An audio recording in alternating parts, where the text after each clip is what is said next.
Welcome back, everybody, to another episode of the Open Peace Podcast. Today we have Salukie with us.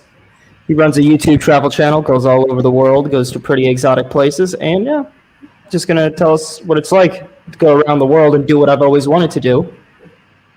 In case you're all wondering, yes, I am going to be a jealous bitch this whole episode.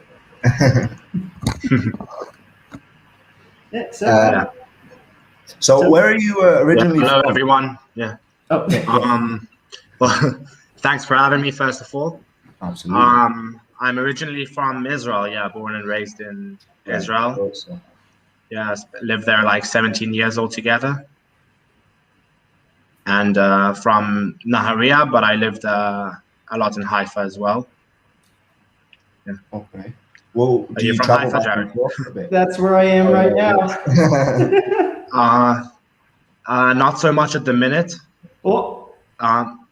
Honestly, the reason that I don't go to Israel that much is because it's very easy when you go back to your hometown or home country to get stuck there and find yourself working at Domino's or something.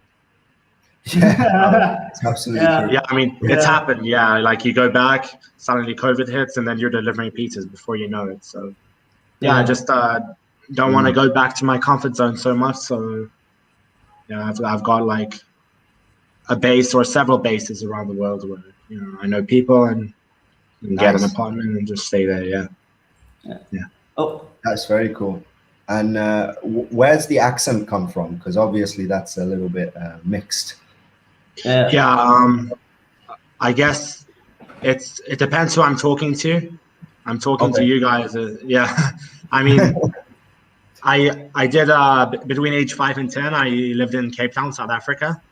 And that's what it was. Yeah, then I came back when I was 10 to Israel, and then started traveling again like 21.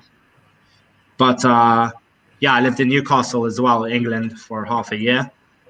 So I guess it's just eclectic of different people I met when I traveled, and also it depends on who I'm talking to. If you'll see me speaking to locals in some country that's not English speaking, then I'm probably gonna sound a lot different to be more comprehensible to someone that's not a native speaker. But I guess it just depends on my environment, I guess. Yeah.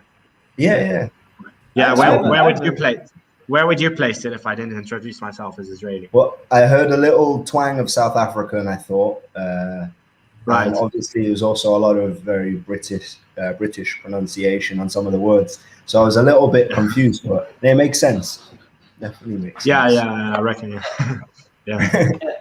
Exactly. Because I was trying to figure it out. I was thinking Australian, but there was something in it that didn't feel right calling it Australian. So I was just gonna wait till you said it.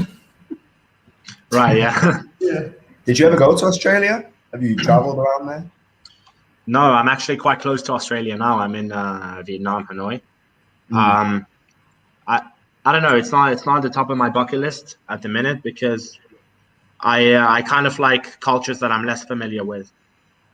And Aussies, even though they're at the end of the world, they're pretty much Westerners. There's something that we're all familiar with. The people, right? They're nice and all, but I want to experience like culture shocks and see things that I haven't seen before, right?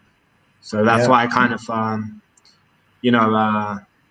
United States, Australia, are on the top of my bucket list because, especially in Israel is very Americanized and.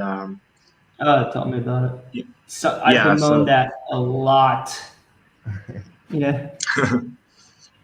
So I feel like we did in a way grow up with American culture as well, even though we're in a little country in the Middle East. But so, for sure. And when did you start traveling? Like, what was the first kind of place you went? Let's say independently. I was gonna say, like, how Israeli high schools go to Poland, to Warsaw, to see. So I guess that was like my first trip, but it doesn't count. I went when I was like 19. I went backpacking a bit through Eastern Europe, like Hungary, Vienna, Austria. Where else was it? Czech Republic. Went to like 3 or 4 countries, and I went with this Russian guy from Israel. We stayed in tents, and slept on the side of the road. Sometimes it was cool. Good experience, like experience. Yeah, that's really cool. Yeah, and then that was the first time I stayed in a hostel as well. I really like staying in hostels. It's Really? I never feel safe with them. Yeah, I can understand that, but then again, I don't own too much things, like too much expensive things when I'm traveling anyway. Like, of course. But yeah, so hostels, like in case somebody doesn't know, 6 to 18 people, maybe 4 people in a room, bunk beds. Yeah, it's heavy. You don't ever meet them before. You just immediately put your stuff down. Yeah, people that you haven't met before, and well, it's a lot cheaper, and that's what initially drew me into it. But then I just discovered it's a nice way to meet people when you're traveling by yourself, have just people to hang out with. Yeah, it is indeed. Yeah, it is indeed, and you always have the option as well. If you're with friends and stuff, you can get a private room yourself as well, and still have like the hostel atmosphere. And they usually have like a little bar or restaurant attached to them, and people sit and chill and drink and have a crack. It's very nice. Gotta make a little bit of extra money somehow. Yeah, no, and also like if you're hostels, pardon. Another like nice thing about hostels is if you don't have money and you want to travel, you can just volunteer in a hostel and stay for free. Sometimes even get breakfast. I did that in Taiwan and in Romania before. Cool. Yeah, good times. I might actually do that as a traveling strategy, because typically what I do when I travel is like I have friends everywhere in the world, and I'll just text people, be like, "Hey, if I show up on these dates, can I just crash on your couch?" Like that's how I went around Europe. He does do that. Yeah. They did that literally before the episode started. So. Yeah, it's true. Yeah. Well, yeah. But I mean, that was just me trying to ask, like, hey, you want to hang out before I leave? Not like, can I stay for a week? Yeah. Not an imposition at all. But sometimes it can get pretty hairy. Go on, Amir. Yeah. I'm all ears. What were you saying? I think he froze. I think Amir froze a bit. Oh, right. Yeah, he's been having some connection issues. He's been dropping having some connection issues. Yeah, hopefully. There's let's keep going. Always one person in the group whenever we record. I'm surprised everything is going smoothly for me. Yeah, I'm surprised. I was more surprised. Kane's connection has been pretty smooth. Right. Go on, Amir. Did you have a question? Yeah, can you guys hear me okay now? Yeah. Yeah, quite fine. Perfect. So, Ido, one of the places I saw you went and you uploaded a few videos from was Iraqi Kurdistan. Could you maybe tell our viewers what it was like to go over there as an Israeli and your experiences? Yeah. So, first thing before I went there, it's actually the Israeli government website states that it's illegal to go there. I thought initially that it was just proper Iraq, but it also includes the Kurdish territories. So I was a bit nervous about that. I mean, I still am. I haven't gone back to Israel since. I don't know what happens when I go back, and I don't know if someone finds out about it, or those videos have quite some views already. So I don't know. Anyway, I mean, they might let it go. We'll figure that out in time. But I was initially I was a bit worried. No, I wouldn't say worried. I was just hoping they would let me in. That's all. I knew that once they would let me in, everything would be fine. From my experience hanging out with, the UK has a lot of Kurdish people and stuff. Lots. I knew that when I said, So I knew when meeting Kurdish people before I did meet when I was living in the UK, I knew they were absolutely fine with me being from wherever I'm from, right? So I knew it would be fine once I'm in. I was just worried, and I actually filmed that passport control. I was just worried that they would, I don't know, give me trouble for having Israel written on my passport. because I used a different passport to enter the country, but it still says born in Israel. It says like domicile, and it's in Romania. Like it says like living in Israel, residing in Israel, and it says born in ISR. So yeah, the letter to immigration was like, he asked me if it's in Arabic. He asked me like, oh, are you from Syria? Because he saw the ISR. I said no, Israel. And when I said Israel, he seemed relieved actually. Like he was happy and greeted me with a smile. Was like, yeah. Yeah. That's it. Yeah. I mean, look, the Kurds are very pro-Israel. Yeah. I was about to say, because like during that whole independence referendum, the Kurdish government of Iraqi Kurdistan had, what was that, back in 2014? Like after they had just fought off ISIS?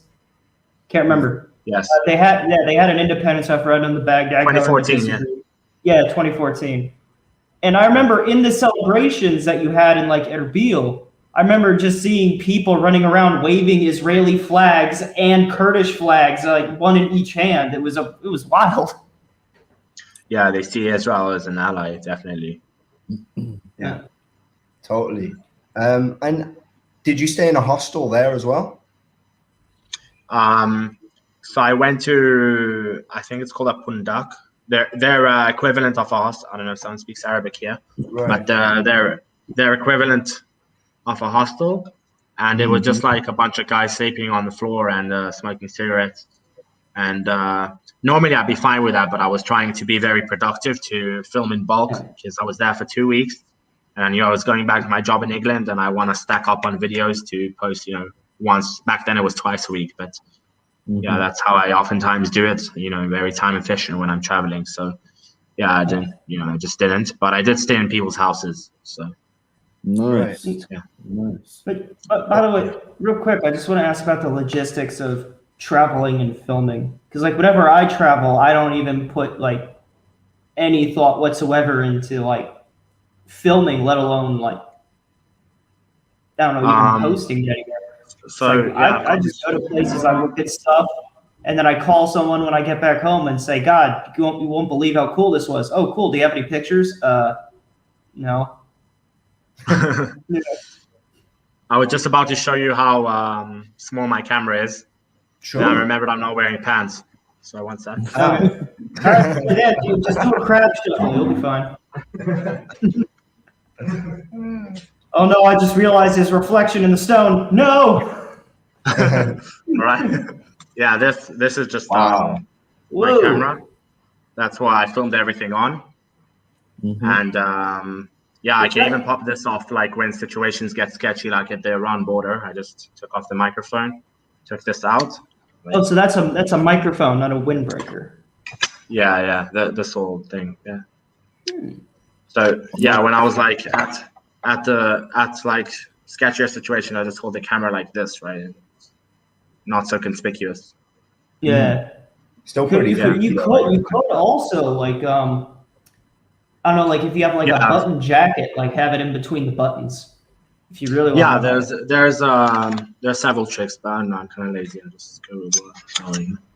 Yeah, you can't give away all the tricks to trade.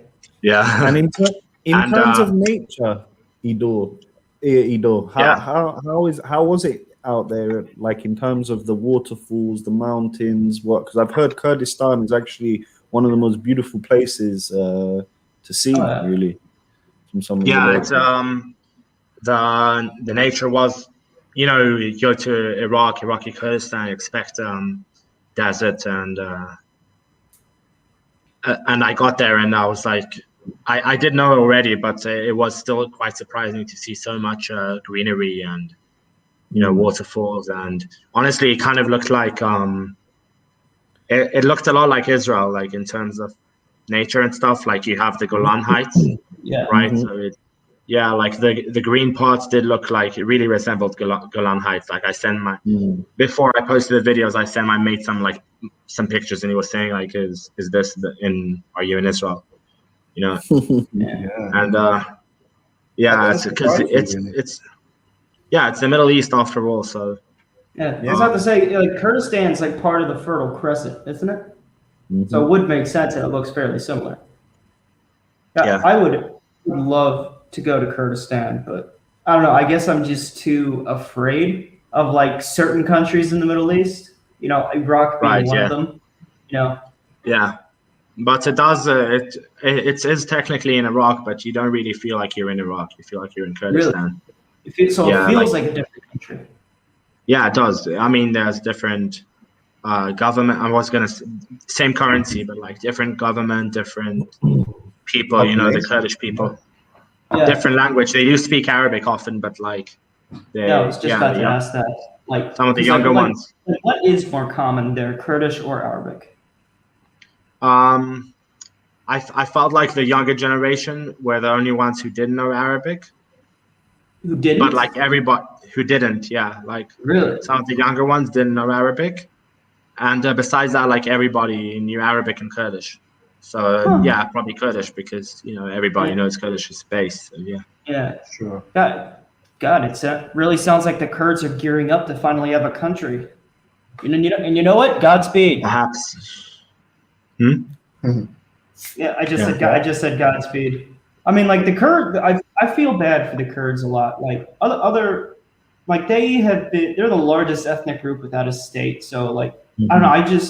I'm just so interested in them as a people. Like, how do you cope with that? You know, like Kurdistan, like itself is split up amongst like Syria, Turkey, Iraq, and Iran.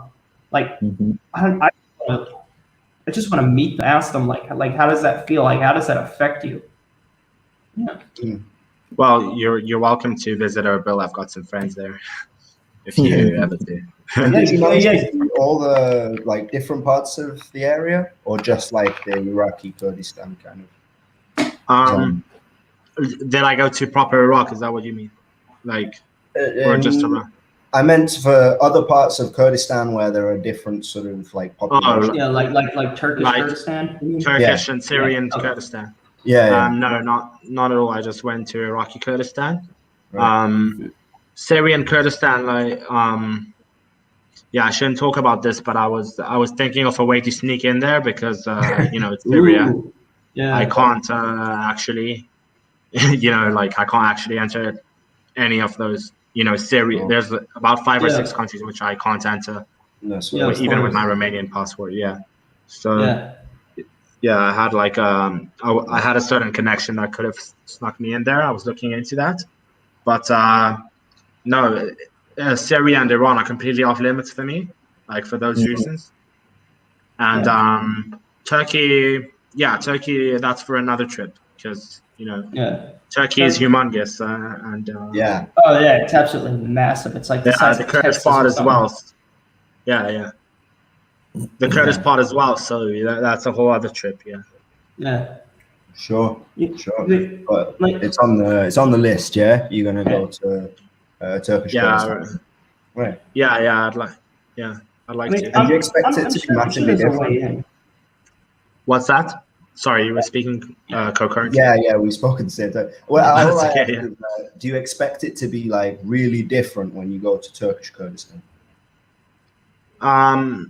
I don't know. I think it's gonna be like the same people. I'm not sure I would actually go because what I liked about Iraqi Kurdistan is that I could get by on some, you know, Arabic and stuff. Yeah. So and in Turkish Kurdistan, I obviously don't have that. And just you know, like life is short. I want to go to, like I've experienced the Kurdish people. I want to, you know, maybe experience different cultures and such. Yeah. Plus, I imagine like Turkish Kurdistan compared to Iraqi Kurdistan, it probably would feel as different as like New England feels to like Louisiana, you know, for American viewers. That's what I imagine it would be. Like same type of deal, but like just enough distance where things can be a little bit different in an interesting way. Yeah, I mean, I reckon, but I honestly don't know. I didn't see any videos about Turkish Kurdistan. All I know if it is like some people that came through the land border and said it was nice. That's it. That's it. Yeah. So, where would you say you've experienced like the greatest culture shock of all the trips you've done? Yeah, what's most exotic?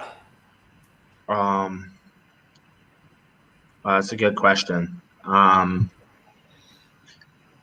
think when I first got to Asia for the first time, Bangkok, Thailand. I know it's not such an esoteric destination. It's popular and stuff, but Right.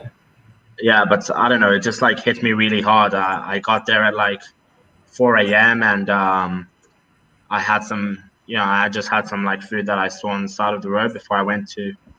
I just landed in the airport. Connected to the Wi-Fi, booked a hostel, and then had some food as I got there. And they asked me if I like spicy, and I was like, "Yeah, sure, I like spicy." Oh, And, big mistake. Yeah, it was bloody spicy. Like it was proper spicy. Yeah, I I was heard like, it blows your head off. Yeah.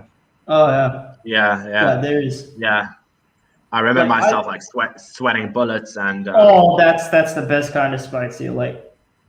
just as a point of reference for viewers, a lot of my neighbors growing up were like fresh off the boat Africans, and West Africa specifically, and they got a lot of spice in their food, man.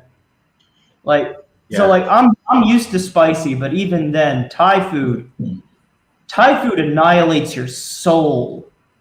That's the only way I could describe it. Yeah, Thai food, man. It's like I don't mind it being spicy, right? You suffer for a few seconds, but then spicy food has its revenge when you're going to the bathroom. Oh, cool. Yeah, yeah, that's the biggest issue. That's what I was suffering. Yeah, so I came there like I came there from. It's part of the annihilation. Yeah, that's that's the final stage. Yeah. Anyway. Yeah, so I came there from Europe and from Moscow, actually, from Russia, and I don't know, just like the whole difference from the cold to the blistering heat. In Bangkok, it's like constantly hot, and it was so populated. I just never saw anything like Thailand before I got there, and I just like took 10 days in that hostel and decided to slowly soak it in. First day I went for a little walk, came back, and then I barely did any tourist attractions. I just did some Thai boxing and stuff. Because I did that in Israel. I was like, yeah, let's do it in Thailand to see what it's like here.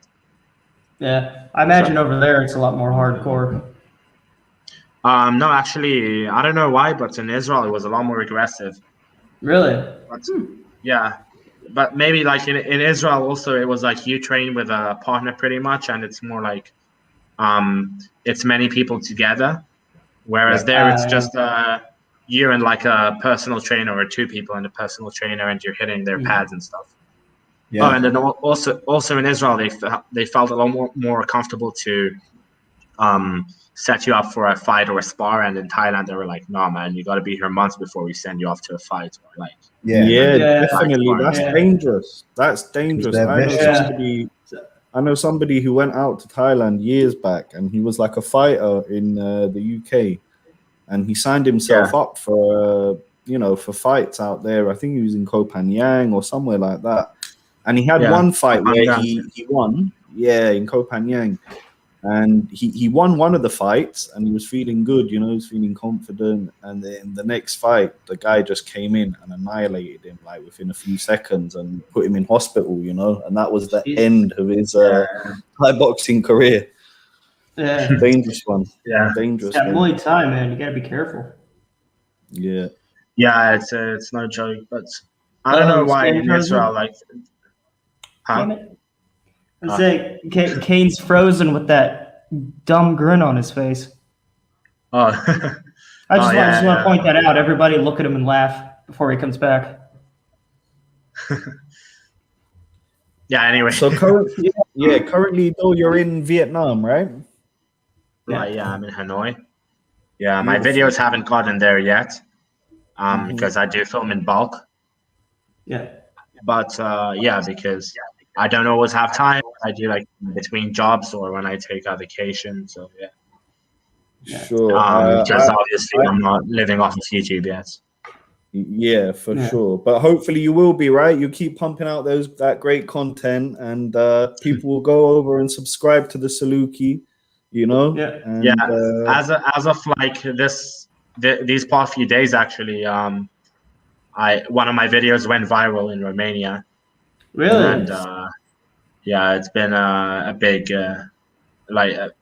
I saw like a huge spike of growth in a monetary sense, and also in terms of the views and subscribers. Yeah. And how do you know? And how do you know the spike was in Romania? Were the comments just suddenly all in Romanian? No, it's specifically that one video in Romania. Some kid posted it on TikTok, a part of it, and it had like 500,000 views on there in a day. And now my video has 100,000 views, and yeah, it's basically that video that brought in all the traffic. Nice. Yeah. So you're saying we need to use that new media. The new media is the way to go. Yeah. I guess, I don't know, or you let some Romanian kid do it for you. That's what I was saying. Like if we could find some little vampire in Transylvania to do that for us, I'd love it. Yeah. Oh, come on, Kay. That's by far not the worst thing I could have said. Yeah, but you could have also not said it. I guess that's true. Romania is a beautiful place as well. I love my time over there. It's a beautiful place, but that video specifically was in a very not beautiful place in Romania. Oh, really? Where was it? The worst neighborhood in Bucharest, in the capital of Romania. Ooh. And it's even if you look on, I was reading a quote. I was quoting Wikipedia on that video, like before we went there. It says that's where the Kamataru mob clan are based, and it's overrun by drug dealers and heroin users and such. So I went in there like with this camera, and they were. Wait. Are you telling me you went into a neighborhood known for being the headquarters to an Eastern European gang with a camera just filming? Yeah. Me and another guy that was translating for me. Yeah. It's a chutzpah. So tell us about it. Yeah. Well, that video. Yeah, I don't know. I like to go to the most dangerous neighborhoods in European cities because it keeps it interesting. Besides the cobblestone streets and coffee store, shops, whatever normal vloggers show.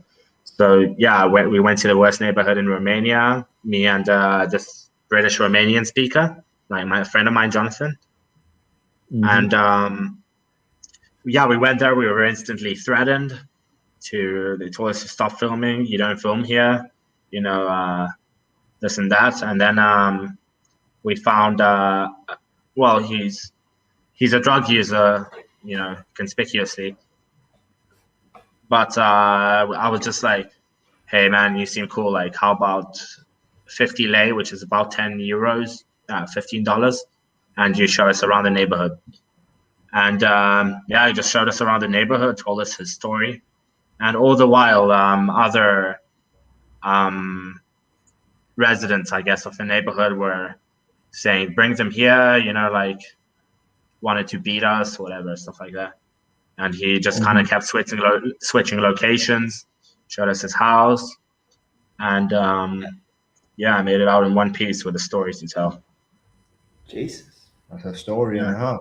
Yeah. It's no wonder that video blew up. So actually, that kind of reminds me of a trip that I did, Ido, and I would suggest if you ever make it over to Indonesia, you definitely want to check it out. I visited one of the biggest slums in Jakarta back in 2012, roughly, and it was a real experience. Like you consider poverty back home in Israel or in the UK. There's levels of disparity and there's poverty, but then you go over there and you see, something that is on a whole different scale. We went for a walk round in the slums and there was like sewage, raw sewage going through. There was like, standing water with dead animals. It was, it was really, really horrific. But I think it's good to go and visit those places and to actually speak to the people over there and get to know them, because I found them to be some of the most joyful people in some of the shittiest surroundings, you know. And I think actually you going to visit those places, it does help raise awareness and kind of show people, you know, what's going on. So I think it's really important. I wanted to ask you, you know, since you're in that area of Asia, what are your kind of plans over the next year? Are there any specific places that you'd like to visit, and any maybe specific type of cultures that you'd like to kind of explore? Yes, definitely. So the reason I'm based here is because, well, I like it, and it's one of the cheapest countries in the world, Vietnam. I'd say like the cheapest livable country in the world. Livable country and city. So yeah, so I would love to travel around, but I'm probably going to travel mostly around Vietnam because you know, borders and COVID and all. Like, yeah, I entered Vietnam. I had 2 weeks of quarantine, and I don't want to go through that again. It was a nightmare. Yeah, because quarantine here, it's not like in Israel. It's you actually have to stay in the hotel room, and I made friends with this guy in the airport, and he was in the same hotel, and he wanted to go up and you know, hang out in the room and stuff. But as soon as he like left the room, they started shouting at him, like came out of nowhere. Like it was like it's like proper prison here. Like at the beginning, I was editing videos from my trip beforehand, but I don't know, like when you have so little to do and you become demotivated. And well, for me at least, yeah. Anyway, I don't want to go through that again. So let's say borders, you know, go back to normal. Or I wanna go to the far east of Russia for sure, like Vladivostok. Oh no, like what basically what's like above Japan, you know, like that part of Russia I want to go. Yeah, it's like a 6-hour flight from here or so. Yeah, like Vladivostok, Khabarovsk, you know, those places that hardly ever seen any vloggers there. Yeah. Right. You know what would be a good place to go to if you're going to be in that area? The Jewish Autonomous Oblast. Oh, yeah, I've heard of that. Yeah. It's just like this little... It was supposed to be this little Yiddish-speaking corner of like the far east of Russia Stalin created to put all the Jews that he wanted to kick out of Moscow. And like I've always been fascinated with that little place. That's somewhere I would really want to go because I've heard that like you can still hear Yiddish fairly common in the streets over there, even if Jews aren't like the majority there or Yiddish isn't the majority.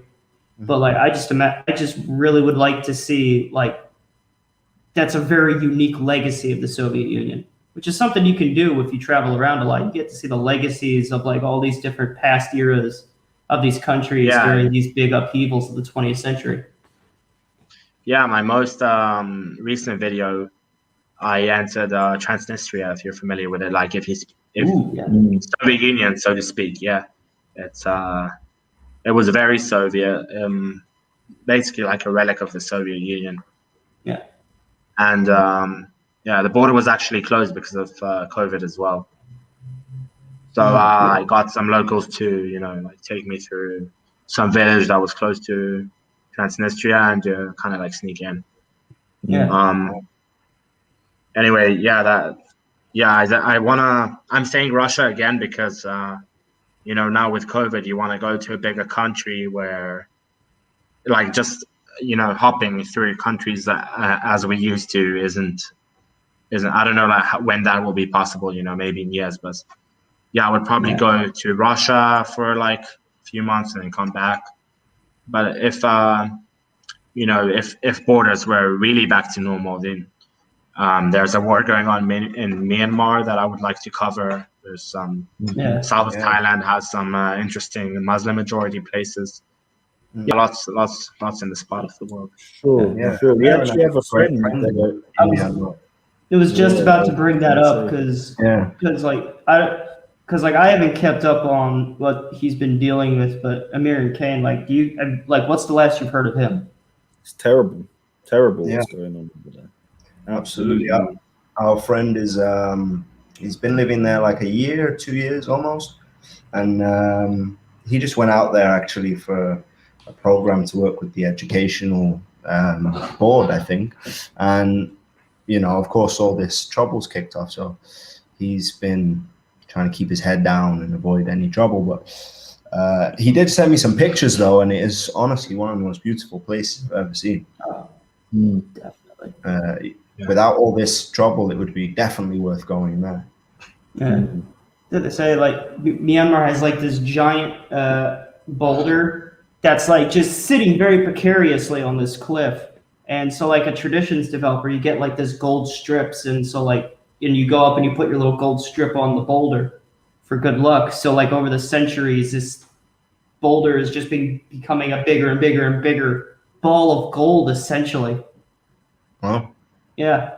I mean, I'm mentioning that out of nowhere, not connected to anything. I just want to say, go check out Myanmar. Hopefully one day when it's peaceful, and check out the big gold ball. Yeah. Yeah, honestly, I feel like virtually any country is enjoyable, but the countries around here, it just for a Westerner, for somebody that's coming with a nice salary, just so cheap. And maybe this is my Jewish side talking, but it's just you enjoy it so much more when your money goes further, when you can enable yourself to do, even if it's, I don't know, if you're going to a water park and you do it here in Vietnam, then it's going to cost you like nothing. So when you're traveling in a country like this, you enable yourself to do so much more that it just becomes a more fun experience. Because definitely, I would. You're a lot less limited. For sure. I felt like when I traveled through Southeast Asia and Indonesia, Malaysia, those kind of places, you're just paying the price that you should kind of pay for each item that you're getting, even if it's a can of Coke or a pad thai or whatever it may be that you're buying. Yeah. It's just so much cheaper than back home. And the money does go, so much further. I mean, I can remember, staying on Gili Islands in Indonesia, beautiful, beautiful atoll islands right next to in between Bali and Lombok. And for around, I'll exaggerate, $15 a day, you're living like a king. You've got your own private room, you're eating 3 meals a day, you're partying, you're having beers, you're going out, you're, everything for $15. Yeah, most definitely. It's really, really great. And I think everyone should go and do it, everyone should go out and travel. And I think it definitely helps maybe open people's eyes to maybe different ways of living. I don't know. How would you describe it, Ido? Perhaps broaden your mind. I don't know, maybe inspire you to how to live your own life. When you see other people living, you might think like, I want to do this traditional, go to university, finish, do a 9 to 5, and then you go traveling and you meet some guy that's been living on an island, and on like your mate, you said that's the Muay Thai in Koh Phangan, Then you go there and you meet someone that's just a scuba diving instructor, and you see how happy he is, and you're like, maybe I want to do something like that instead. Maybe I don't want to go to university. And I don't know, it's educational as well. Could say a lot of things about, for sure, why travel. How did you end up at this stage? Like, how did the channel evolve, and what point did you realize that this is what you wanted to do?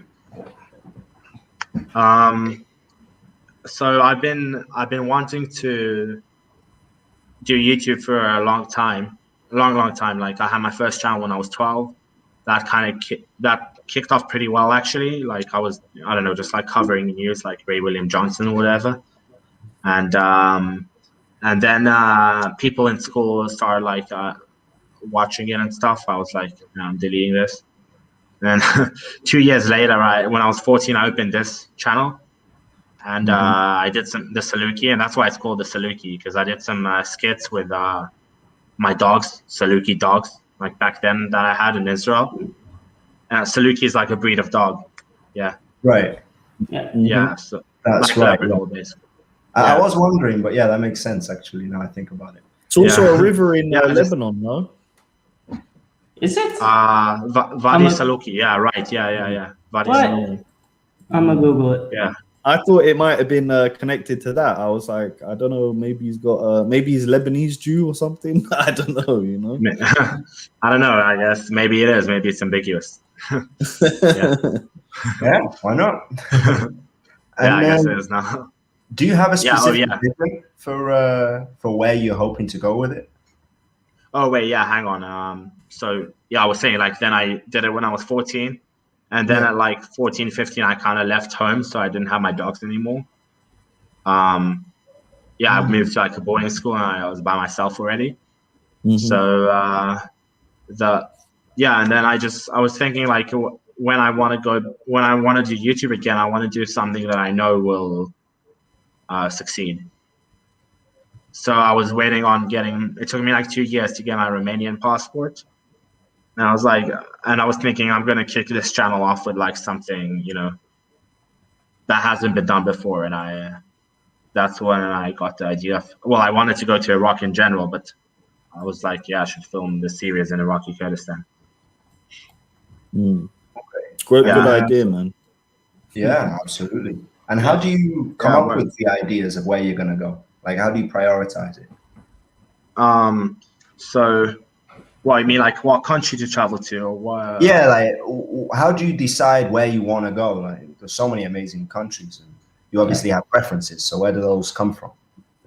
Yeah, let me think. So, well, it has to be if I can affordable again, like back to that. But if it's affordable, then I can stay there longer and get more content and whatever. That's my last trip was to like Romania and Moldova. I guess I chose Moldova because they speak Russian, and I speak Russian. So when you speak a language that the locals speak, it's you get a lot more interaction and stuff. Yeah, more access. Yeah, it's easier to make that connection. Yeah, no, it's easier, and also people will be more open with you and tell you how they feel, and they would, appreciate it because they can tell that I'm not a native Russian speaker, and like they hear a foreign accent and everything. So that's people don't like that. What? Yeah, they like it. Yeah, they do, because I was led to believe that Russians are very, like many countries, they have massive pride in their language, and I was told that Russians are very particular about Russian being spoken correctly. Yeah, but this is also Moldova, not Russia. True. No, but I've been in Russia too, and they appreciated a foreigner speaking Russian, because like you can hear that I'm not a native speaker, and they just think, oh, he's interested in us and our culture enough to go and learn the language. Exactly. So yeah, they do like to correct each other, if in Russian and stuff, I guess. But that's like, native speakers to native speakers. Okay. Yeah. Small tangent. Have you heard of a channel called Bald and Bankrupt?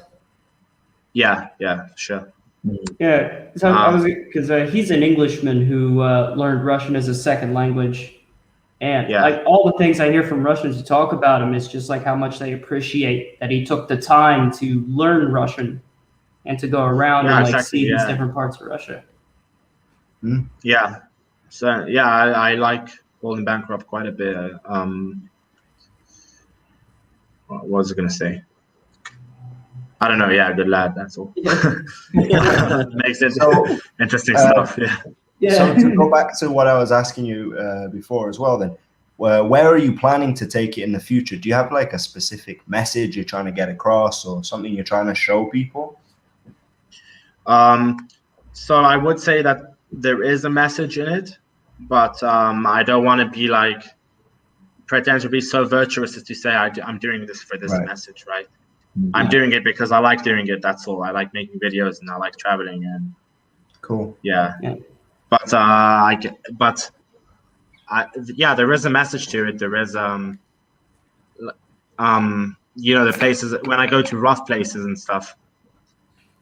It's basically people are people everywhere, right? And everyone's got a little story, and also, what you learn, what we learned in Kurdistan, in Iraqi Kurdistan, because I met also lots of mainland Iraqis, not just people from Kurdistan.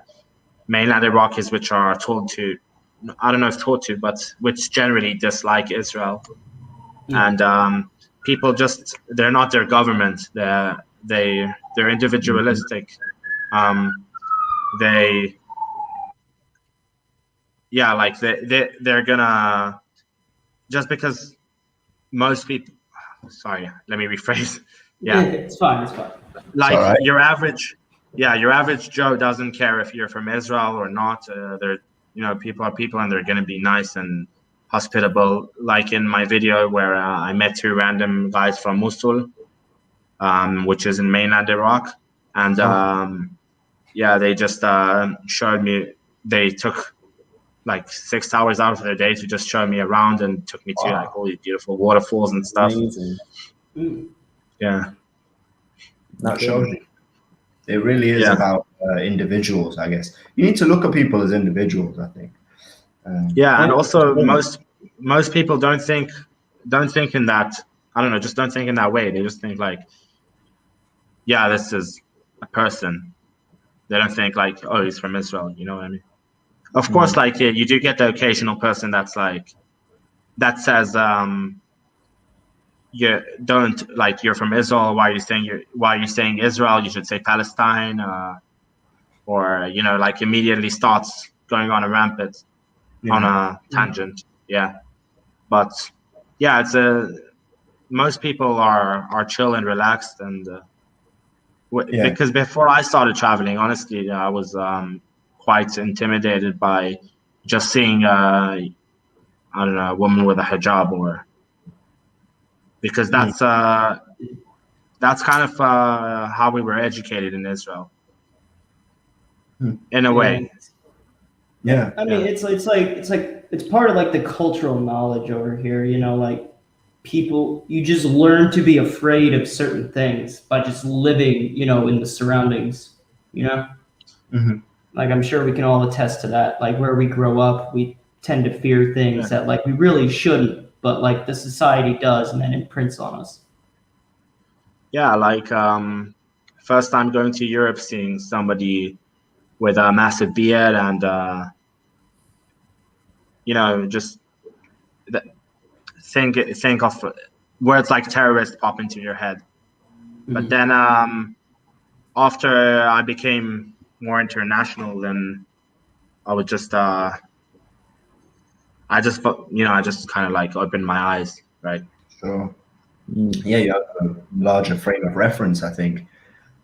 What I was curious about is how big of a shock did you get in Europe? Was it what you expected?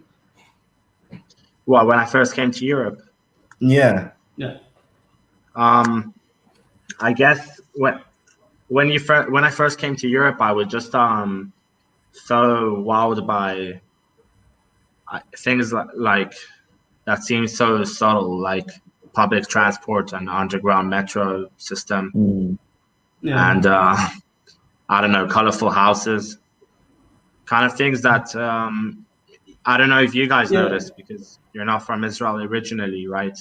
Well, I did notice the lack of colorful buildings once I came. The lack of So I would my first time in Europe, I would just take pictures of colorful buildings, which at this point seems so normal. I mean, like it sticks out to you. If you're not used to it, take pictures of it. It's fine. Yeah. As long as the homeowner doesn't come out and start yelling. Yeah. That is interesting though, because I'm from England, so I wouldn't say colorful buildings exactly are our specialty there. Grab the weather and the sky, obviously, too. Yeah. Well, you guys have a lot of brick, don't you? Like brick buildings. Red brick. A lot of gray though as well. Red yeah, but it doesn't look like commie blocks like lots of parts of Israel. I mean, England. If I would go to England as like my first, time traveling, I would still be wowed by, I don't know, like the slanted rooftops and. Oh yeah, we still have blocks though. We still have blocks. We still have big blocks. We still have big blocks. But I think in terms of if you're looking at like those commie blocks, I was very surprised. Well, not surprised. I guess I shouldn't have been that surprised. But when I went to Slovakia, Bratislava, those are some big Soviet units of housing. Like their own ecosystem. It's its own ecosystem within the building. Like they're huge. They're huge, insanely big. And I think that Europe, in terms of cultural shock, maybe for you coming from Israel, it was like, wow, culture shock. I definitely got that feeling when I went from Israel after the army to Asia. And that's specifically why I chose to go to Asia as well, because I wanted to, taste completely different cultures and see. And I think that I would encourage all of our listeners to take the time out, and hopefully once COVID's finished, the travel and tourism industry will be much, much better. I would, really advise you guys, pick a nice place to go out there, meet the locals, taste the food, drink the wine, try the beer, and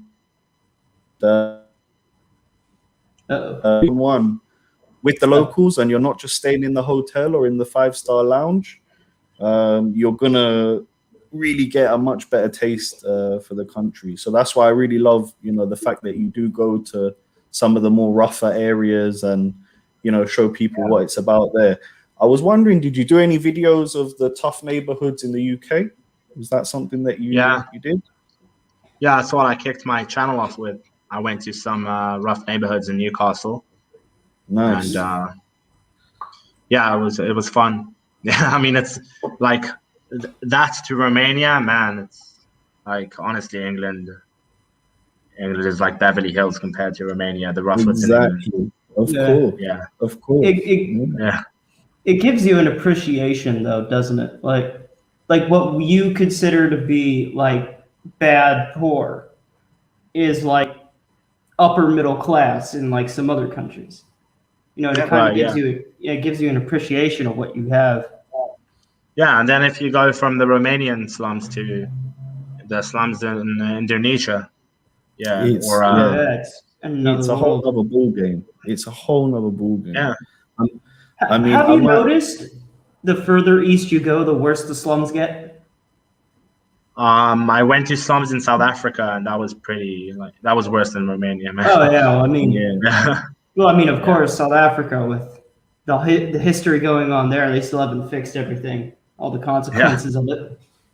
As a kid, like my dad wanted us to see the slums, but he's not gonna say like, I'm taking you guys to see slums. So he said we're looking to get a dog.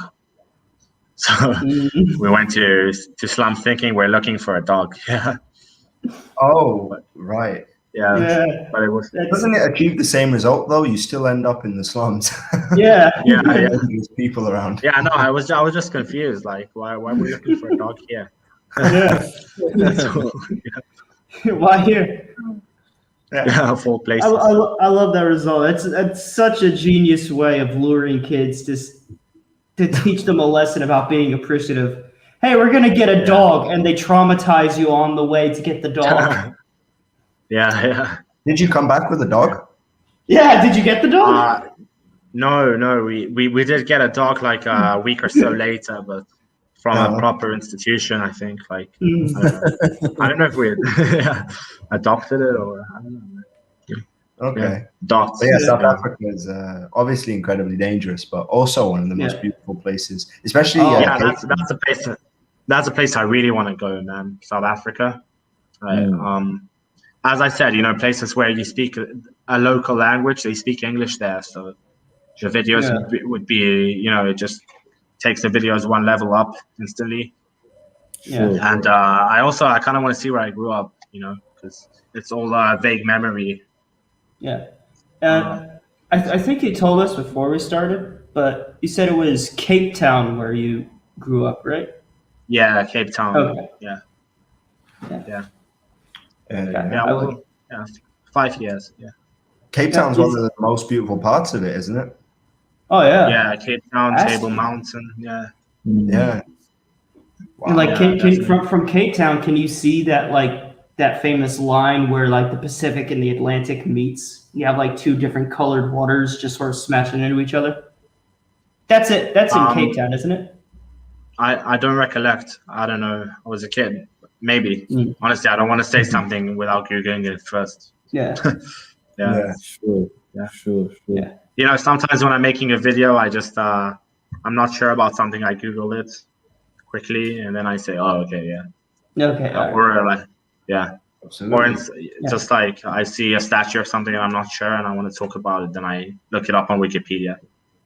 Yeah. And you go with a translator to some places, right? But do you ever go like totally alone? Oh yeah, mostly. Most of my videos are totally alone. Yeah. Wow. Yeah. I mean, it's like especially is that how like. Sorry. Yeah. What were you saying? Those guys, is that how you're traveling around Vietnam right now? Like no translator, by yourself? I'm not really traveling here. I'm kind of living here, but yeah, like the videos I did film 2 videos here already, and I just went by myself. I can say some basic things in Vietnamese already, and I'm gonna be here for a while. So I reckon by the time I'll go on a proper big trip, I'll be able to have some small conversations and stuff. Really? But yeah. Also, so how many like languages? I keep interrupting you. I'm so sorry. No, it's all right, man. I'll just babble on if you don't. So go ahead. Okay. I was going to ask, how many languages do you speak? Like, do you feel confident in? Hebrew and English, native level. Okay. And Russian, decent, and Spanish, decent as well. And Spanish, decent. Arabic. Cool. Arabic, not so much, but you can see me speaking like in Iraqi Kurdistan with some people. Nothing deeper than I don't know. The guy went like some stuff like I said to like the most complex sentence I said was that guy went to sleep, or because I went to a hotel to look for a room and the reception guy was sleeping on the floor. Anyway, that's why I remember Al-Walad Rayhanam. I don't know, like I hardly speak Arabic, but somehow that sentence came together in my head in that moment of time. Yeah. And I'm sure there's certain things that are a little similar anyway. I mean, Arabic and Hebrew are similar. Yeah. Right, yeah, Walad Yaled. Yeah. Absolutely. Yom. There's one. Yeah. Yaum in Arabic. Oh, that's a Lebanese dialect. I don't know, man. Is it? I think it's just common. I don't know. Yom. I don't know, man. Not my field of expertise. Yeah. So I was just wondering. Languages than I do, that's for certain. Yeah. So as I said, like I wish I spoke more languages than I do now. Like all I really speak is English and Hebrew, with like a very basic understanding of French, but that's about it. There's so many more languages I want to learn, Arabic and Russian being 2 of the ones that are very high up there.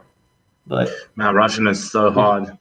Yeah. So honestly, I mean, it's so hard to be like basic Russian is okay, but I don't know. It's just they use such their adjectives are so unique. Oh yeah, they have lots of cases. Yeah, like for instance, one of my friends, all my friends here are Russian in Hanoi for some reason. It just turned out like that. Russia, and some South Americans. But anyway, so like one of them took a bunch of pictures, and then another one received it on her phone, and she was saying, "I've got I don't know how to say matachieri." Off pictures. Yeah. Okay. They just have. Wait, how would you say matachieri in English? I got myself confused a bit. Like multi-shoot, maybe. Multi-shoot. Yeah, I guess. yeah, like I just got a multi-shoot of pictures. So the adjectives they use are like really creative. Or like if you're like laying down, then they say like you're leaking, stikat. So you have to know the adjectives and their way of thinking to tie the things together. Yeah. So yeah, it's a very hard language. Yeah. I'm just saying, because like for me, it would be very helpful because there's a lot of my neighbors who are older Russians, just in my very street. Like their Hebrew is not very good, and there's like it happens a couple times a week. I have one particular neighbor. She's a very sweet lady. Doesn't speak English, barely speaks Hebrew, only really Russian, and she's constantly asking me for help.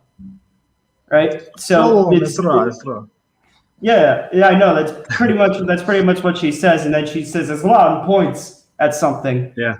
And like we have to do this big old game of like just trying to figure out what she wants from me, until like somebody else who speaks Russian and Hebrew can run by and translate for me. Yeah. If I'm ever in Israel again, I want to do a video where I just speak Russian the entire day or like 24 hours.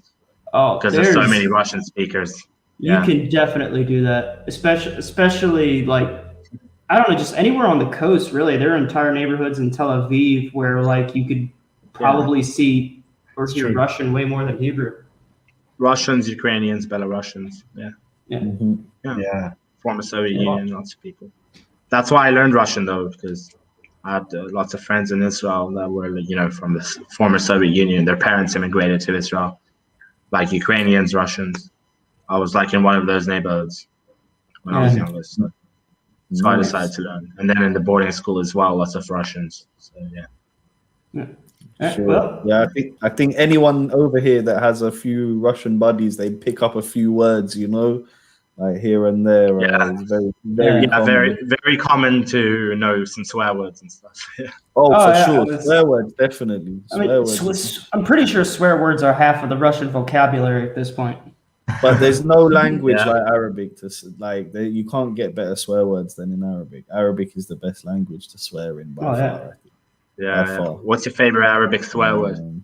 Very enjoyable. Or are we not allowed to? I swear all the time.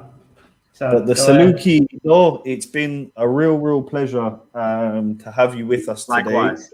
I really wish you, all the best in your future endeavors and life out there in Vietnam. I'll make one little suggestion. I know you're going to be out there for a while. Get yourself up to Sapa and get yourself up the Fancy Pan Mountain, because the view from the top is unreal. It's unreal. That whole region. Yeah, man. You actually wrote that on Instagram, and I wrote it down. Yeah, definitely go up there. As it's incredible. Do you drive motorbikes at all and stuff like that? Yeah. Unfortunately, I do. Nice. Yeah, unfortunately, I do. And a few more like this on my knees is the reason I say unfortunately. We'll try not to fool, but that whole region, you can rent a bike out, and it's just driving around there, you feel like you're in, I don't know, some kind of movie or something. It's literally it's some unreal. James Bond shit. Oh yeah, it's unreal. Actually, that's in Thailand, James Bond Island. But there's a place where James Bond went to Thailand. Yeah. Yeah. Huh. Filmed in. There's an island where it is. It's pretty cool, actually. So it's been an absolute pleasure, and I hope to certainly go and see some of it myself. If you ever want to come back on again. Oh, sorry. Absolutely. Yeah, we can do a follow up and some, for sure. When I'm not in Vietnam or something, I don't know. Yeah. Definitely. So guys, come back to Israel. Come check us out. Thank you. Places. And guys, don't forget to go over to the Salukie's channel. Go and subscribe. Subscribe and like and check his videos out, because he's making some wonderful content.